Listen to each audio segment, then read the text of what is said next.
Olá, estamos de volta com os nossos estudos bíblicos. Essa série de estudos está tratando sobre o livro de Gênesis. Começamos com a criação do mundo, depois passamos pela criação dos primeiros seres humanos, Adão e Eva, sobre o pecado de Adão e Eva, falamos sobre a morte de Abel, falamos sobre o dilúvio, e hoje nós vamos estar falando sobre o início do governo humano.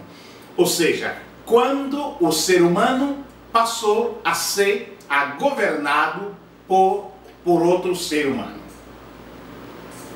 Sabemos que antes do dilúvio é sugerido que havia uma tensão entre os humanos e um animal em particular, que era a serpente, conforme vemos em Gênesis capítulo 3. Outra coisa importante a ser discutida é o menu, já que instantes após o dilúvio e até os dias de hoje, é normal que as pessoas comam carne, ou seja, que sejam carnívoros. Isso porque em Gênesis capítulo 1, homem e mulher comiam apenas frutas e sementes da terra. O mundo antediluviano, ou seja, antes do dilúvio, da época de Noé, era vegetariano. No entanto, após o dilúvio, está escrito em Gênesis capítulo 9, versículo 3 e 4: tudo que se move e esteja vivo pode servir de comida para você. Eu lhe dou tudo que como dei às plantas verdes. Só você não deve comer a carne com o sangue ou com a vida. Essa determinação de Deus para que o ser humano passasse a comer carne ou começasse a comer carne aconteceu depois do dilúvio.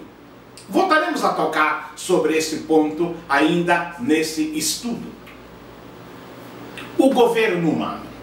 Esse período conhecido como dispensação ou período do governo humano, ele começou quando Noé e sua família saíram da arca, conforme vemos em Gênesis capítulo 8, no versículo 20. E esse período ou dispensação, ele perdurou por 427 anos, dando início à aliança patriarcal, ou a aliança que Deus faz com Abraão. Mas de Noé até Abraão, nós vivemos um período conhecido como governo humano. Noé entra em uma nova situação com Deus. Deus estava colocando a nova descendência humana em uma outra prova ou teste.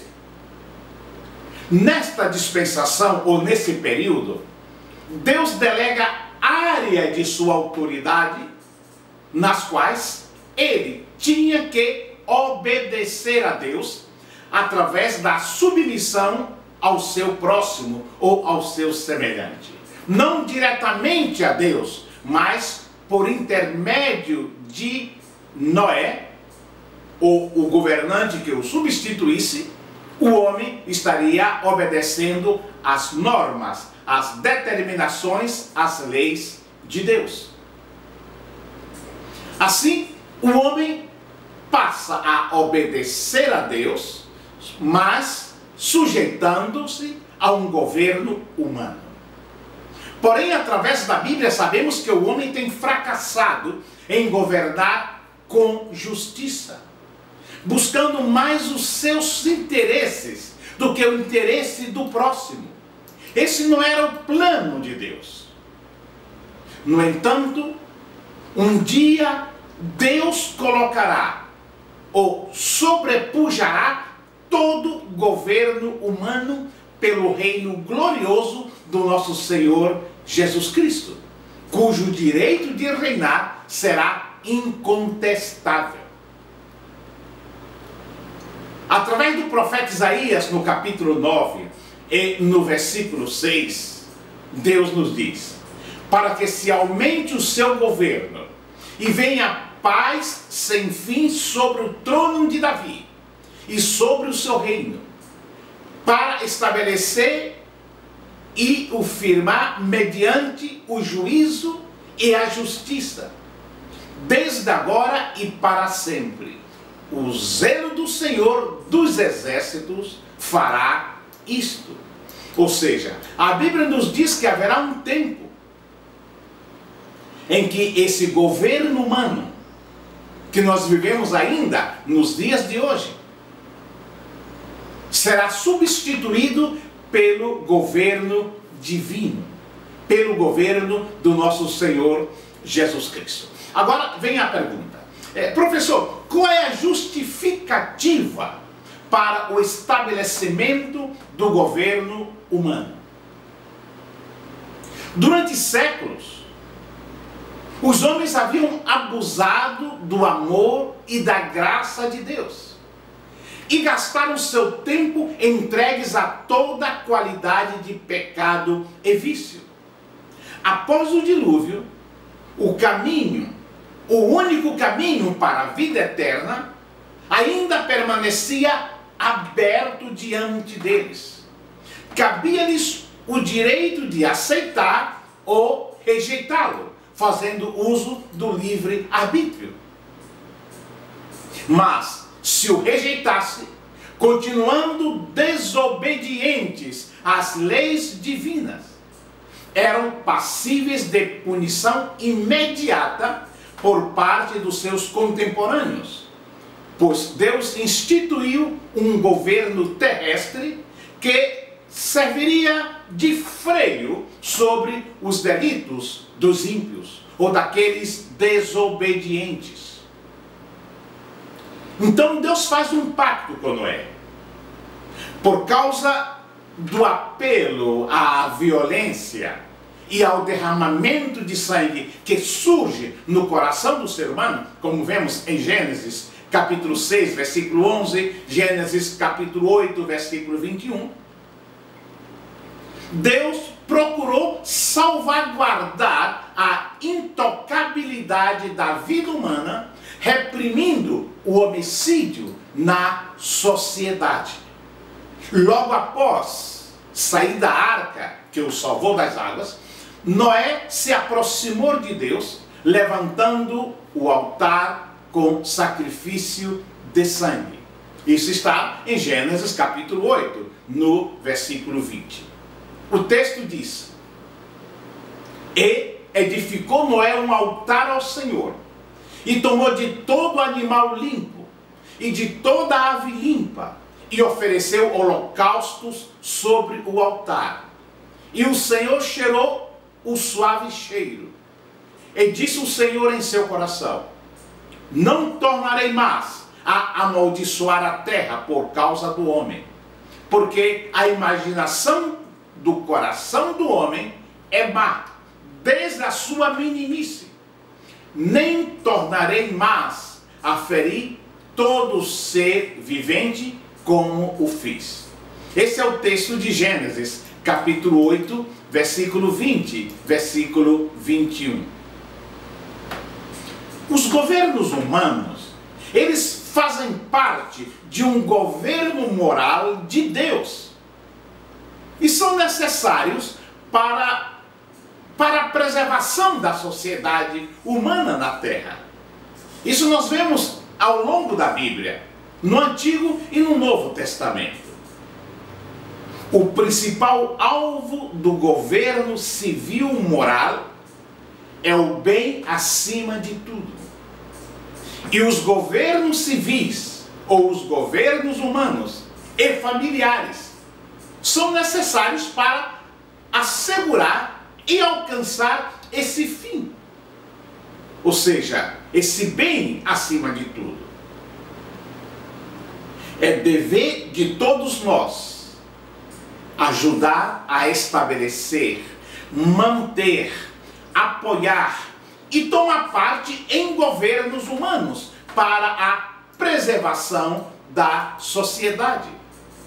Eu sei que no meio de uma sociedade tão corrompida, Nós temos a ideia de dizer que a política, o governo é uma coisa do diabo. Não, o governo é uma coisa de Deus. Agora, alguns dos governantes que conhecemos, não seguem o manual de Deus para esse governo. A Bíblia diz que não há autoridade que não seja constituída por Deus. Agora, se a autoridade é má ou boa, aí será uma opção do governante ser bom ou ser mau. Na dispensação ou período do governo humano, várias leis foram dadas e o governo foi estabelecido por Deus com o homem, agora sendo responsável por reinar e administrar para o bem de todos. Se a existência, execução das leis e punição, nenhum governo pode durar muito tempo. O governo existe para aplicar as leis, as punições, os castigos aplicados pela justiça são necessários para que o governo possa administrar paz, segurança, tranquilidade. Qual é a importância e os objetivos das primeiras leis civis dadas por Deus no governo humano? Algumas dessas leis formaram a base das leis humanas em todas as eras ao longo dos anos. Elas são necessárias para punir criminosos, sejam indivíduos ou nação, como vemos em Romanos capítulo 13, os versículos 3 e 4. Testar o homem sob o novo padrão de conduta era uma das metas do governo humano. Porque o homem tinha falhado em viver corretamente sem leis e sem ameaça de punição. Agora ele era forçado a obedecer o que era correto e rejeitar o que era errado. Deus, ele faz uma aliança com o homem, já comentamos aqui. Através de Noé, Deus faz uma aliança que não iria mais, ele promete não destruir mais o homem com águas, como aconteceu durante o dilúvio. E um sinal disso é a marca que Deus coloca no céu para lembrar aos homens que ele está sendo fiel ao seu pacto. Deus coloca o arco-íris nas nuvens, selando assim sua aliança com Noé, e que nós o vemos até o dia de hoje. Vamos voltar a repetir o texto de Gênesis capítulo 8, versículo 20 e 21. Diz assim o texto: levantou Noé um altar ao Senhor, e tomando de animais limpos, de aves limpas, ofereceu holocausto sobre o altar. E o Senhor aspirou suave cheiro, e disse consigo mesmo: não tornarei a amaldiçoar a terra por causa do homem, porque é mau o desígnio do seu íntimo, desde a sua mocidade. Nem tornarei a ferir todo ser vivente como fiz. Essa foi a promessa de Deus a Noé por todas as gerações. E ele tem cumprido isso.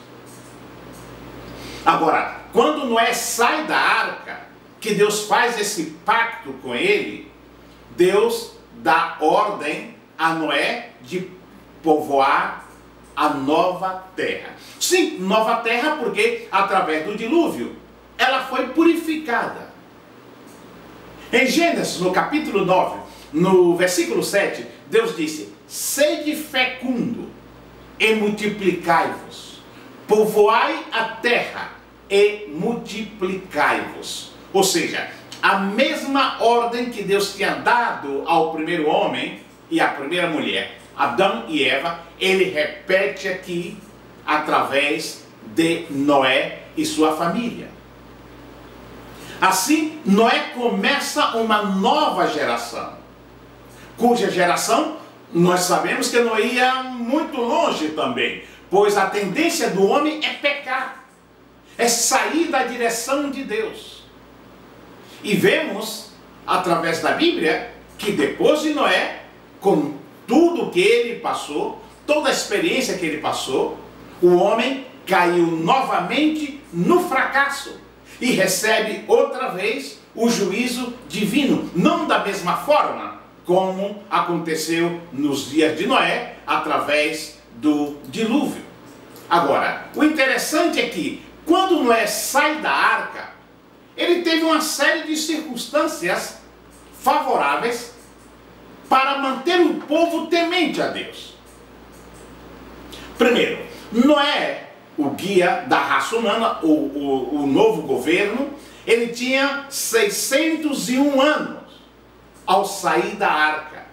Então, era uma pessoa com experiência natural, experiência de vida e espiritual. Segundo, ele tinha a promessa de Deus que não destruiria a humanidade outra vez por água, conforme está em Gênesis, capítulo 9, versículo 13 ao versículo 15. E já comentamos que o arco-íris foi o sinal. Terceiro, receberam um novo pacto de Deus. Quarto, ele aprendeu a solidificar a sua adoração a Deus. Nós vimos no capítulo 8, versículo 20 e versículo 21, que Noé levantou um altar de adoração a Deus. Isso é muito importante que nós entendamos que quando o homem se aproxima de Deus, as coisas mudam e mudam para melhor. Nós dizemos sempre que cada vez que nós nos aproximamos de Deus, Deus se aproxima mais de nós. Cada vez que nos afastamos de Deus, não é que Deus se afasta de nós, mas o que é que acontece? Nosso alcance das bênçãos de Deus fica inviável, porque não é que Deus se afastou de nós, é que nós nos afastamos de Deus. E ao nos afastar de Deus, as bênçãos de Deus, ainda que Ele queira nos abençoar, torna-se impossível. Então, quando eu vejo a experiência de Noé, quando eu vejo a experiência que ele teve na arca, eu estive ministrando a lição na nossa igreja, e eu comentava que quando Noé estava na arca, deve ter sido uma experiência terrível. Imagine Noé dentro da arca, pouca luz, não tínhamos a luz que nós temos hoje, né? Então era pouca luz, e ali Noé dentro da arca com a sua família, vendo, ou melhor, ouvindo a pancada da água no teto da arca, escutando o mugir dos animais, o sacolejo da arca. Deve ter sido uma experiência tremenda. Eu creio que todos eles com os olhos esbugalhados ali, e agora, como é que vamos fazer? Ele não podia nem dirigir a arca, porque a arca não tinha leme. a arca não tinha leme. Isso é muito importante. Quando Deus determina que Noé construa a arca, Deus não disse: olha, Noé, você constrói a arca e um leme para você não se perder, sabe, Noé? Para que você... Não, nada disso. Então a arca não era dirigida por Noé, era dirigida por Deus. Então essa experiência Noé tinha. E essa circunstância favorável pesava a favor de Deus e a favor de Noé. Puxa vida, se Deus pôde conduzir a arca em segurança, sem leme, sem nada para orientar onde parar, então eu tenho motivo de sobra. Ou nós temos, ele e a sua família, motivo de sobra para confiar em Deus. O quarto ponto que eu vejo aqui é que Noé tinha a completa liberdade de fazer o que ele quisesse. Inclusive, teve por primeira vez, como comentamos no início desse estudo, permissão para comer carne. Coisas que não eram permitidas antes do dilúvio. Porque não ficou nada na face da terra. Então, daqueles animais que Noé colocou na arca, ao sair, aqueles animais foram se multiplicando e as plantas demoraram certamente de produzir o seu fruto. Então, Deus permite, autoriza que o homem coma carne por primeira vez. Também Deus permite que Noé forme um governo humano para governar a si mesmo, a sua família e todos os seus descendentes. Olha que importante foi para Noé. Não apenas foi preservado, mas foi constituído o primeiro governante da raça humana. Assim, Noé, ele era conhecedor de todos os grandes acontecimentos do período antediluviano e dos primeiros tempos no Jardim do Éden, ou pela experiência própria, ou por ouvir de seu avô Matusalém, que deve ter contado através da tradição oral, da transmissão oral, foram passando de um para outro o que aconteceu com Adão, o que aconteceu com Eva, o que aconteceu com Caim e Abel, e assim sucessivamente. Então, Noé, através da tradição do Velho Testamento, ele transferiu tudo isso para o Novo Testamento. Esse novo mundo foi povoado pelos filhos de Noé e pelos seus netos, bisnetos, e por mais de 350 anos, seus filhos conviveram com o piedoso patriarca sob a influência do seu santo testemunho. A Bíblia diz que Noé era justo e reto diante de Deus. Além de ser um pregador da justiça, em razão de sua integridade moral e comunhão com Deus, ele era a grande testemunha do juízo de Deus sobre o mundo ímpio que acabara de perecer, podendo então apontar esse fato como prova e ilustração de suas asserções. Seus 3 filhos, Sem, Cão e Jafé, também foram considerados dignos de escapar a essa catástrofe e testemunharam o juízo que sobreveio sobre o mundo.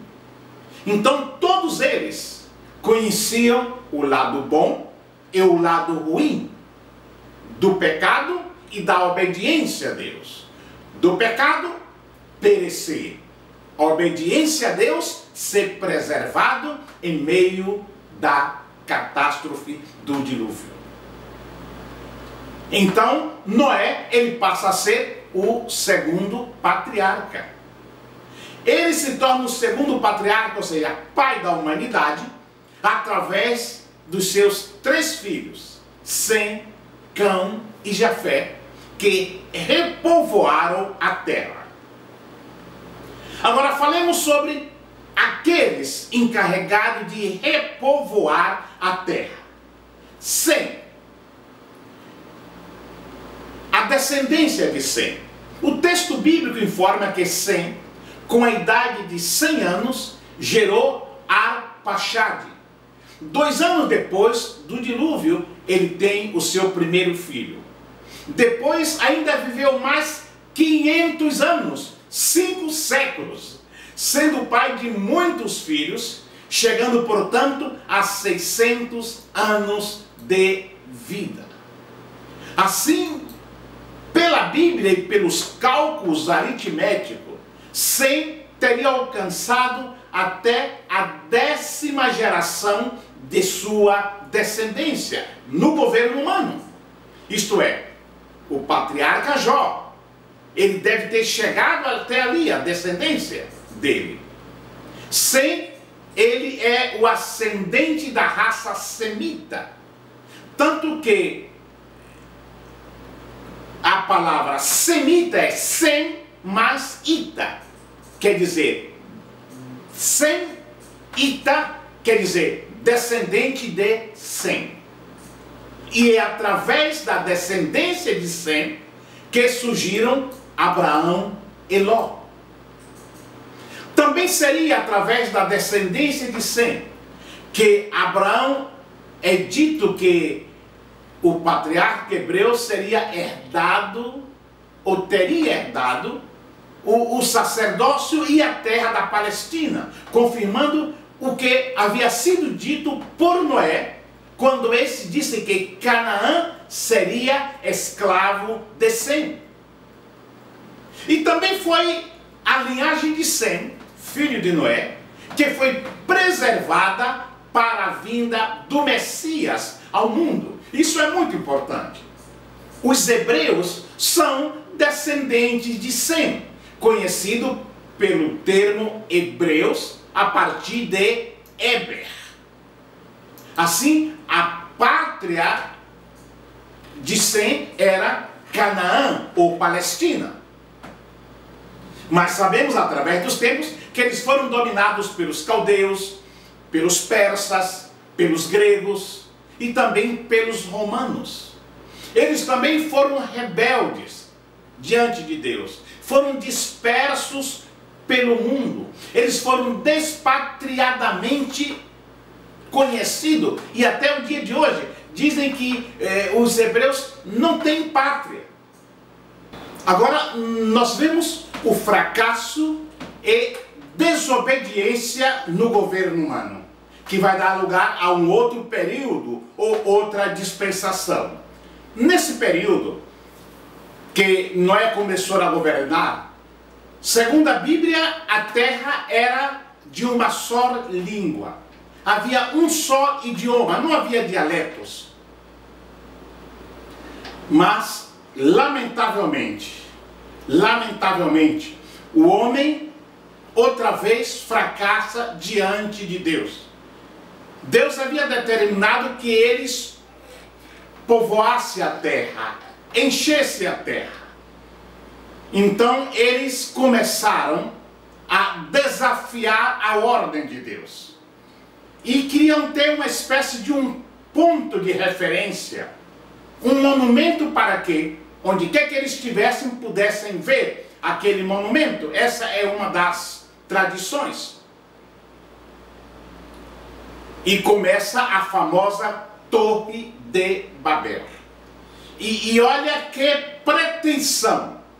Em Gênesis, no capítulo 11, no versículo 4, diz que eles falaram: edifiquemo-nos uma cidade e uma torre, cujo cume toque aos céus, e façamos-nos um nome para que não sejamos espalhados sobre a face da terra. Deus havia determinado isso, que eles se espalhassem. Mas aqui vem o desafio, a determinação de Deus. E a pretensão de que chegassem até o céu com a sua torre. Nessa edificação, Deus pode ver o orgulho do homem.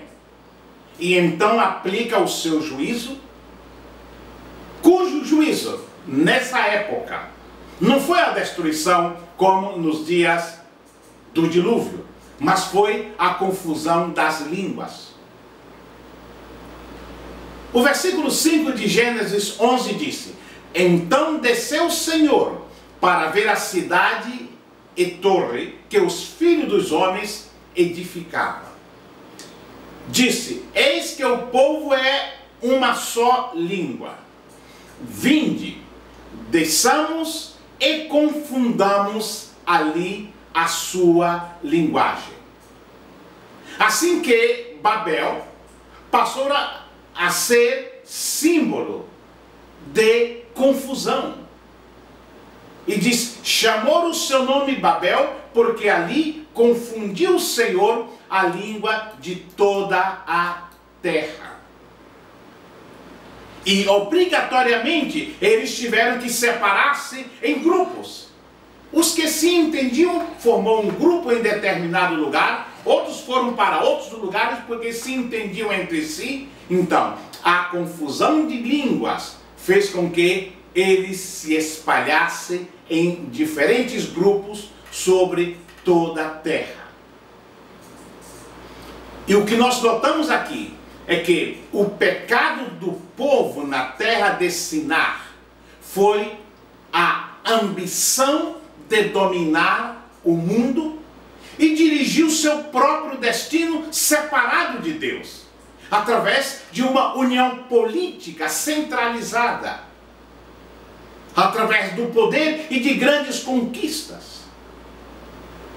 Esse desígnio era fruto do orgulho e rebeldia contra Deus. Mas vemos que Deus frustrou o propósito deles, multiplicando o idioma sem que eles pudessem entender um ao outro, sem que pudessem se comunicar.